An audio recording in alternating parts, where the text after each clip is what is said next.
जय शनिदेव। प्रिय दर्शकों, मैं राजेश जोशी आपका ज्योतिष जागृति केवल सत्य कार्यक्रम में आज फिर से स्वागत करता हूं।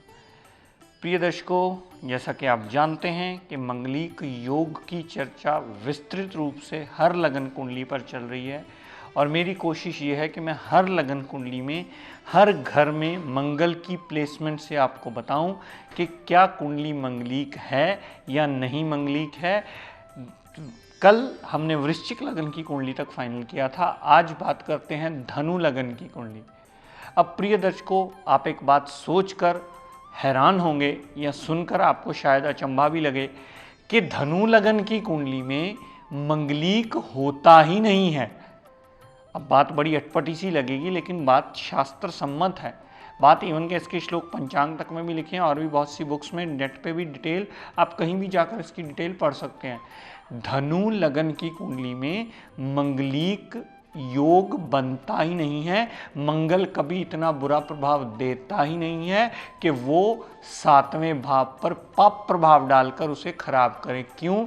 उसका सबसे मुख्य कारण है कि मंगलिक योग इस लगन कुंडली में इसलिए नहीं बनता कि मंगल के पास 5वां भाव है और द्वादश भाव है, यानी 12वें घर का मालिक है और पंचम भाव का मालिक है। और मूल त्रिकोण राशि कुंडली के मूल त्रिकोण भाव में आने की वजह से इस लगन कुंडली में मंगल देवता अति योग कारक ग्रह बनते हैं, वो त्रिकोण के स्वामी बनते हैं। अब मंगल देवता त्रिकोण के स्वामी होने की वजह से वो एक योग कारकता की पदवी ले लेते हैं, जिसकी वजह से उनकी जितनी भी कनेक्शन 7वें भाव से बनता है वो सदैव उसे बचाने में मददगार सिद्ध होता है। तो बात करते हैं धनु लगन की, क्योंकि यहाँ 9 नंबर लिखा है इसलिए धनु लगन की कुंडली बनी। लगन में ही मंगल देवता पड़े हों तो मंगल देवता की जितनी 7वीं दृष्टि 7वें भाव पर पड़ी तो वो सदैव 7वें भाव को बचाने के लिए मददगार सिद्ध होगी, क्योंकि पंचमेश कभी अशुभ नहीं होता। अगर इस जातक को मूंगा रिकमेंड किया जाए और मंगल उसके विवाह स्थान को खराब करने वाला हो, दाम्पत्य सुख को खराब करने वाला हो, पार्टनरशिप डेली वेजेस को खराब करने वाला हो, तो क्या कोई विद्वान इस लगन में मूंगा रिकमेंड करेगा? नहीं करेगा, अगर खराब करने वाला होता तो। लेकिन मंगल यहाँ खराब करने वाला नहीं है, वो एक योग कारक ग्रह है और योग कारक ग्रह जहाँ बैठता है, जहाँ देखता है, जहाँ जाता है, उस घर की वृद्धि करके उसके रिगार्डिंग हमें पॉजिटिव रिजल्ट देता है। तो अगर धनु लगन के जातक को मूंगा रिकमेंड किया जाता है तो वो इसलिए किया जाता है कि उसकी जितनी दृष्टि 7वें भाव पर पड़े तो 7वें भाव के संबंधी सारे पॉजिटिव रिजल्ट मंगल देवता दें और जातक का जीवन यापन आसान हो जाए। तो कैसे मंगल का अशुभ प्रभाव 7वें भाव पर हो सकता है? एक तरफ तो हम मूंगा पहनाकर मंगल देवता को और बलि कर रहे हैं क्योंकि वो त्रिकोण का स्वामी है। एक तरफ कह रहे हैं कि मंगल खराब है, उसकी दृष्टि 7वें भाव को खराब कर देगी। तो दोनों चीजें ही एक दूसरे के उल्ट हो गई। एक तरफ मंगल को बल दे रहे हो अच्छा कह के, उसका रतन धारण करवा रहे हो, दूसरी तरफ कह रहे हो कि मंगल 7वें भाव को खराब करेगा। ये दोनों चीजें आपको प्रिय दर्शकों समझनी होगी कि ये दोनों उल्टी चीजें कैसे मुमकिन हैं, जबकि मंगल सदैव इस लगन कुंडली के लिए शुभ ग्रह माना जाता है और सदैव शुभता के ही रिजल्ट देता है। जितनी दृष्टि लगन से मंगल 7वें भाव पर डालता है तो 7वें भाव के पूर्ण पॉजिटिव रिजल्ट अपनी दशा अंतर्दशा में सदैव देता ही मिलेगा।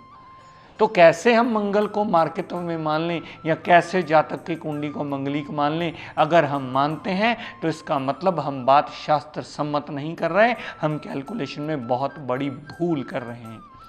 तो लगन में पड़ा हुआ मंगल देवता मंगलिक योग के अंडर नहीं आता है, वो एक योग कारक ग्रह है जो सदैव 7वें भाव को बचाने में मददगार सिद्ध होगा।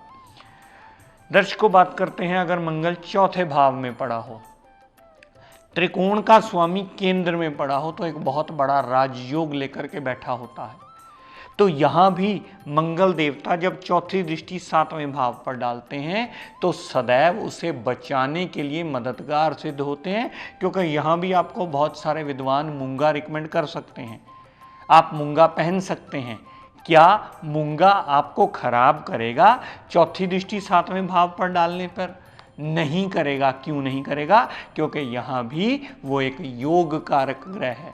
अगर यहां जातक को एक तरफ आप मंगली कह दो, दूसरी तरफ कह दो मूंगा डाल लो, तो दोनों चीजें एक दूसरे के उलट हो जाएंगी। मूंगा पहनाकर तो आप उस जातक की एनर्जी लेवल मेंटेन कर रहे हो, अगर सातवें भाव पर चौथी दृष्टि वो खराब करेगी तो फिर मूंगा पहनने का कोई अर्थ ही नहीं रह जाता। तो दोनों चीजें एक दूसरे के उल्टी हो गई। यहां बात आपको समझनी होगी। मंगल देवता इस लगन कुंडली का योग कारक ग्रह है।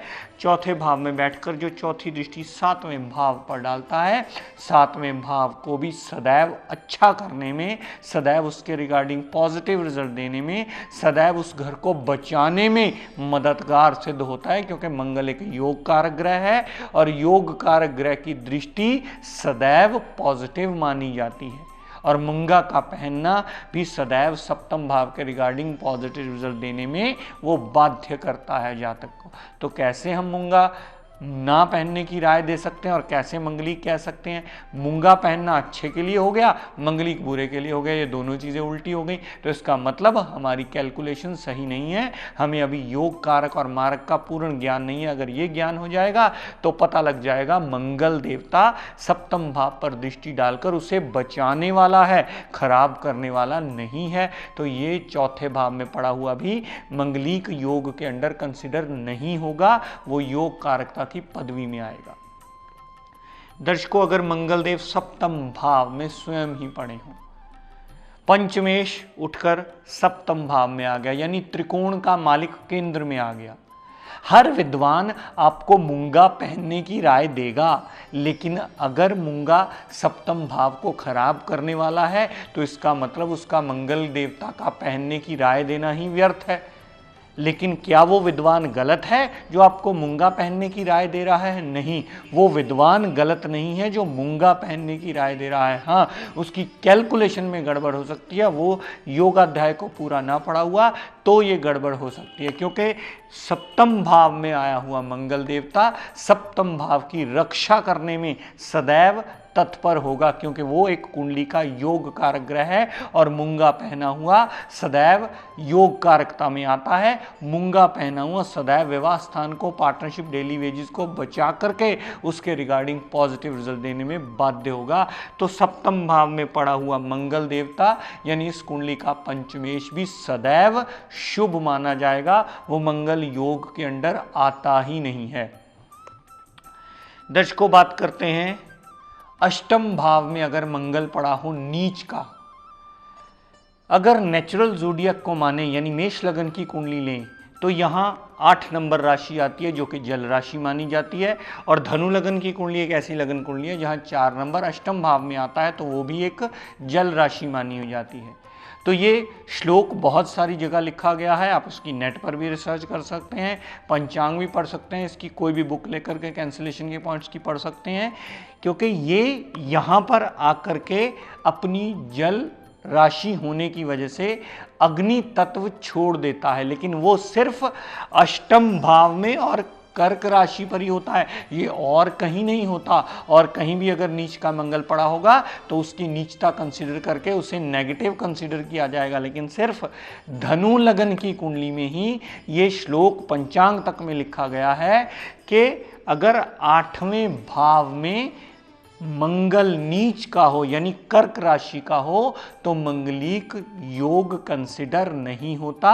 ये सारी रिसर्च आप स्वयं भी कर सकते हैं, स्वयं पढ़ सकते हैं, स्वयं देख सकते हैं, श्लोक सहित लिखी गई है। क्यों?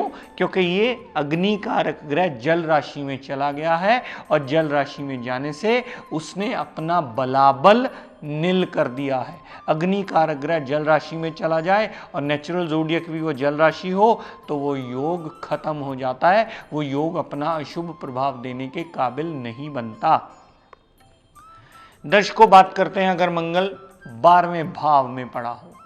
12वें भाव में मंगल देवता स्वय राशि के हो जाते हैं यानी ऊन साइन के, और ये विपरीत राशियों की कंडीशन में आ जाते हैं।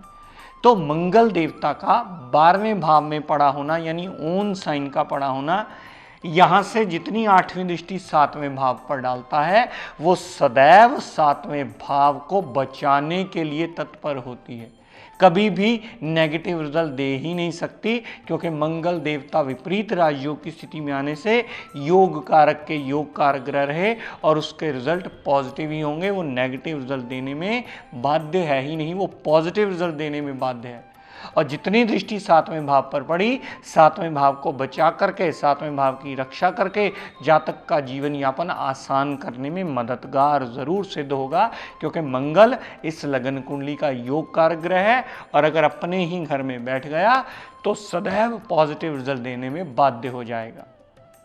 तो प्रिय दर्शकों, मंगल धनु लगन की कुंडली में लगन में होगा तो मंगलिक नहीं गिना जाएगा, चौथे भाव में होगा तो भी मंगलिक नहीं गिना जाएगा, सप्तम भाव में होगा तो भी मंगलिक नहीं गिना जाएगा, अष्टम भाव में होगा तो भी मंगलिक नहीं गिना जाएगा और अगर द्वादश भाव में हुआ तो भी मंगलिक योग नहीं बनेगा, क्योंकि इस लगन कुंडली में मंगल योग कारक तो है ही है, वो तो नीचता में भी भंग योग लेकर के बैठा है। इसकी वजह से इस लगन कुंडली में मंगलिक योग बनता ही नहीं। लेकिन इसके लिए आपको सही ढंग से, सही तरीके से इस चीज़ की रिसर्च करनी होगी। इसके बाद बाकी की कंडीशंस भी याद रखिएगा, जो मैं हर एपिसोड में तकरीबन एक बार आपको रिवाइज करवाता आया हूं कि मंगल का डिग्री वाइज बलाबल देख लीजिए, कहीं वो 0 डिग्री तो नहीं है। मंगल का डिग्री वाइज बलाबल ये देख लीजिए, कहीं वो 29 डिग्री तो नहीं है। ये देख लीजिए कि मंगल कहीं अस्त अवस्था में तो नहीं है। ये देख लीजिए कि 7वें भाव का मालिक कहीं 7वें में बैठा या 7वें घर को देख तो नहीं रहा। ये देख लीजिए कि कुंडली के गुण मिलान समय 27 या उससे अधिक गुण तो नहीं मिल गए। अगर 27 या उससे अधिक गुण मिल जाएं तो भी मंगलिक योग को पूर्णतः कैंसल माना जाता है। तो मंगल हमारी समझ में लाने वाली बात है कि वो अशुभता का ग्रह नहीं है, शुभता का ग्रह है। अगर इसी लगन कुंडली में 7वें भाव में आकर के मंगल बैठ गया तो समझ लीजिएगा वो 7वें भाव को हिलने नहीं देगा, क्योंकि इस लगन कुंडली का सबसे योग कारक ग्रह है मंगल देवता। पंचमेश होने की वजह से, कुंडली के मूल त्रिकोण भाव में मंगल की मूल त्रिकोण राशि आने की वजह से, तो मंगल देवता अगर इस लगन कुंडली में कहीं भी प्लेस्ड हो, पहले, चौथे, 7वें, 8वें, 12वें, ये पूरी लगन कुंडलियों में एक ऐसी कुंडली है जिसमें मंगलिक योग होता ही नहीं। इसकी रिसर्च आप खुद भी कर सकते हैं, किसी विद्वान की मदद भी ले सकते हैं, और आपको समझ ना आए तो खुद भी ग्रंथ शास्त्र पढ़ के इसके बारे में सही दिशा की जानकारी ले सकते हैं। तब आप देखेंगे कि आपको वाकई ये चीज़ सत्य लगेगी, क्योंकि मंगल अशुभ नहीं है। मंगल सिर्फ एक क्रूरता का ग्रह है। मंगल में पापित्व नहीं है, वो देवताओं का सेनापति है। मंगल आपकी बॉडी के में ब्लड का कारक है, जिसकी वजह से आपका शरीर चलता है, जिसकी वजह से आने वाली जनरेशन की रिप्रोडक्शन भी होती है। तो कैसे वो अशुभ हो सकता है? वो बहुत कम लगन कुंडलियों में बहुत कम जगह अशुभ होता है, जिसकी जानकारी मेरी कोशिश ये रहेगी आपको विस्तृत रूप से देता रहूं। कल मकर लगन की कुंडली की बात करेंगे प्रिय दर्शकों। आज अपनी वाणी को यहीं विराम देता हुआ हम सब के लिए मंगल कामना करता हुआ शनिदेव से ये प्रार्थना करता हूँ कि हे शनिदेव हम सब पर अपनी कृपा दृष्टि दया दृष्टि सदैव बनाए रखें। जय शनिदेव।